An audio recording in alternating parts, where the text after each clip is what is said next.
ગુજરાતની નદીઓ. હેમંત ઉપાધ્યાય. ગુજરાતમાં એવી કેટલી નદીઓ છે જેમને વિશે ગુજરાતીઓ જાજુ જાણતા નથી. કેટલીક નદીઓ તો એવી કે માત્ર નામ સાંભળીએ તો પણ મરકી ઉઠીએ. જામનગરથી દ્વારકા જતા જામખંભાળિયા પાસેથી ગી નામની નદી વહે છે અને જામખંભાળિયાથી થોડેક દૂર આવેલી ટેકરી પરથી તેલી નદી વહે છે. અમદાવાદ જતા બરવાળા પહોંચો ત્યાં સુધીમાં 2 નદીઓ આવે છે. એમના નામ તો કેવા! ઉતાવળી અને ખળખળિયા. નદી ખળખળ વહે એવું તો ઘણીવાર બોલાય અને લખાય પણ આવા નામ હશે એવી ખબર ન હતી. સોમનાથના ઓવારા ભણીથી વહી આવતી નર્મદાને કરનારી અને માંડવાની વચ્ચે ઓર નદી મળે છે. એ સંગમને ઓર સંગમ કહે છે. અંકલેશ્વર અને સુરત વચ્ચે કીમ નદી વહે છે. મઢીથી થોડેક દૂર વહેતી નદીને ગાભણી કહે છે. વડોદરાથી થોડેક દૂર સુખી નદી વહે છે.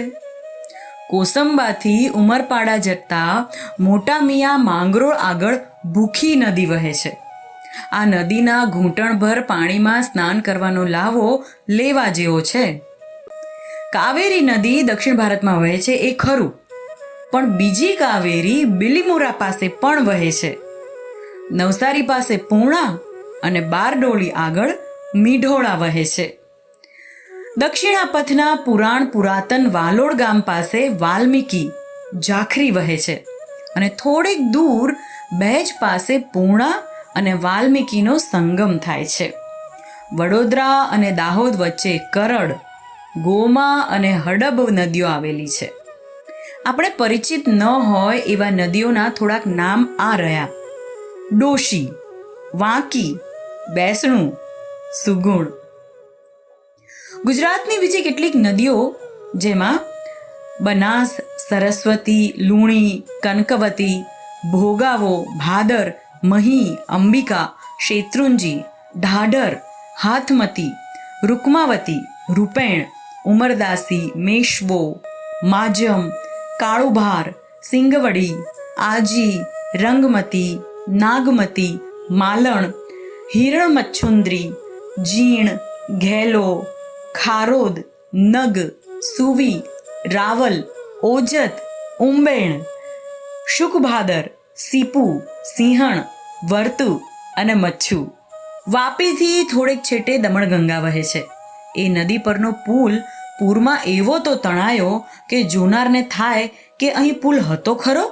દમણગંગા દમણ ગામને 2 ભાગમાં વહેંચે છે: નાની દમણ અને મોટી દમણ.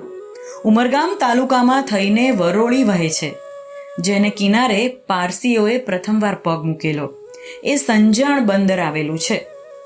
ઉનાઈ પાસે અંબિકા, ચીખલી પાસે ખરેરા, ધરમપુર પાસે આસુરા વહે છે. ખેડા આગળ વાત્રક, સિહોર પાસે ગૌતમી, ધંધુકા તાલુકાના ભીમનાથ પાસે નીલકા વહે છે. અહીં ભીમનાથ મહાદેવનું મંદિર આવેલું છે અને આસપાસનો વિસ્તાર હિડંબા વન તરીકે ઓળખાતો હતો. એ તાલુકાના ફેદરા ગામ પાસે ઓમકાર નદી વહે છે, જેનો આકાર ઓમ જેવો છે. પૌરાણિક સંસ્કૃતિના અવશેષો મળી આવ્યા તે લોથલ અહીંથી જાજુ દૂર નથી. ભોગાવો નદી 2 રીતે ઓળખાય છે: વઢવાણનો ભોગાવો અને લીંબડીનો ભોગાવો. વલસાડ આગળ વાંકી નદી વહે છે.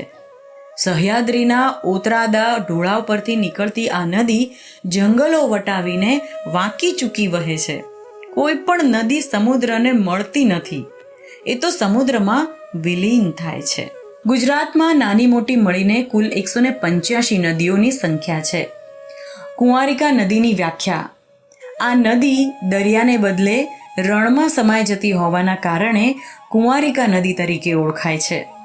કચ્છની મોટાભાગની નદીઓ મધ્યધારના ડુંગરમાંથી નીકળીને ઉત્તર દિશામાં કે દક્ષિણ દિશામાં વહેતી જોવા મળે છે, જેને આધારે તેને 2 ભાગમાં વહેંચી શકાય છે. એક, ઉત્તર વાહિની. કચ્છના મોટા રણને મળનારી નદીઓ જેવી કે ભૂખી, કાળી, સુવી, માલણ, નારા, ખારી, દુરંડ, કાયલો અને સારણ. અને બીજી, દક્ષિણી વાહિની. કચ્છના અખાતને મળતી નદીઓ કનકાવતી, રૂકમાવતી, નાગમતી, લાકડિયા, ભૂખી, રાખડી, ખારોડ, સાઈ અને સાંગ. સૌરાષ્ટ્રની નદીઓ વિશે માહિતી. ગુજરાતનું નદી તંત્ર. પશ્ચિમ તરફ વહેતી કચ્છના અખાતને મળનારી નદીઓ, જેમાં આજી, સિંહણ, ઉડનાગમતી, રંગમતી, ફુલઝર, ઘી અને ગોમતી. જ્યારે પૂર્વ તરફ વહેતી ખંભાતના અખાતને મળતી નદીઓ છે શેત્રુંજય, કાળુભાર, ઘેલો અને ભોગાવો. દક્ષિણ તરફ વહેતી અરબ સાગરને મળતી નદીઓમાં સની, સરસ્વતી, કપિલા, હિરણ અને શિગરવો.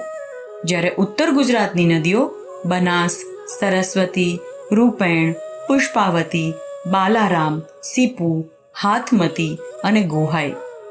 જ્યારે મધ્ય ગુજરાતની નદીઓમાં મહી, સાબરમતી, મેશવો, માઝમ, વાત્રક, શેઢી અને પાનમ વિશ્વામિત્રી અને છેલ્લી ઢાઢણ.